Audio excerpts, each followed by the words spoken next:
இப்போ பிகேஆரோ டிஏபிஓல தான் Indian leaders இருக்கிறாங்க. உங்க எம்ஏபி கட்சியில மட்டும் என்ன வித்தியாசமா செய்ய போறீங்க?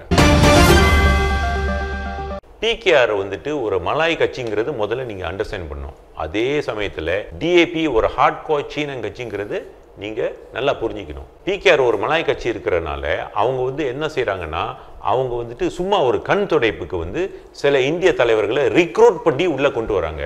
நீங்க இந்த இந்திய தலைவர்கள்லாம் யாருன்னு நல்லா ஆராய்ச்சி பண்ணி பார்த்தீங்கன்னா, எம்ஐசியில் ரிஜெக்ட் பண்ண தலைவர்கள் நிறைய பேர் பிகேஆர்ல இருக்காங்க. அதே மாதிரி டிஏபியில வந்துட்டு லீடர்ஸ் இருக்காங்க, ஆனா இவங்கெல்லாம் வீக் லீடர்ஸ். அவங்க ஒரு சமுதாயத்துக்கு போராடினவங்களா? நீங்க நல்லா பாருங்க, பிகேஆர்லயும் டிஏபிலையும் சமுதாயத்துக்கு போராடின தலைவர்கள் இருக்காங்களா? டிஏபியில ஒருத்தர் இருக்காரு, உங்களுக்கு தெரியும், அவர் இன்ட்ராஃப்ல இருந்தவர், அவரை விட்டு தள்ளுங்க.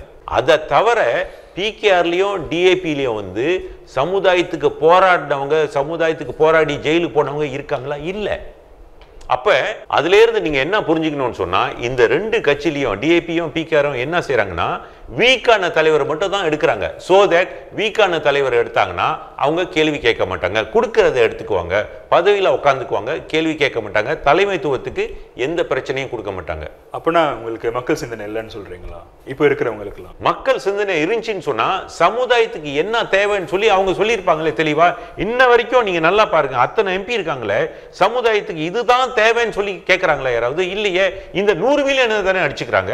இவங்க ஒரு கமிட்டி போடுறாங்களா, அவங்க ஒரு கமிட்டி போடுறாங்களா, இவங்க ஒரு அணியா, அவங்க ஒரு அணியா. இந்த 100 மில்லியன் ஒரு சின்ன காசுங்க. நம்ம இன்ட்ராஃபோடைய எம்ஓயூல நஜீப் கூட கேட்டது 5 பில்லியன். அப்படின்னா என்ன?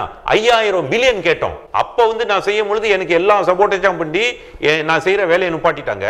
சரி, இப்ப வந்துட்டு இந்த சில்லற காசு 100 மில்லியனுக்காக வேண்டி சண்டை போட்டுக்கிறாங்களே, அவங்க சொந்த முயற்சியில சமுதாயத்துக்கு இதுதான் தேவை, நல்ல ஒரு பிளானை போட்டு இந்த பிளான் தான் சமுதாயத்துக்கு தேவைப்படுது அப்படின்னு சொல்லி ஏதாவது போட்டிருக்காங்களா? இல்லையே. இதெல்லாம் தேவைன்னு கேட்டா அவங்க பதவி போயிடும் பயப்படுறாங்கன்னு நினைக்கிறீங்களா? இதெல்லாம் கேட்டா பதவி போயிடுமா? அது அவங்கள தான் நீங்க கேட்கணும். நான் அந்த கேள்விக்கு நான் பதில் சொல்ல முடியாது.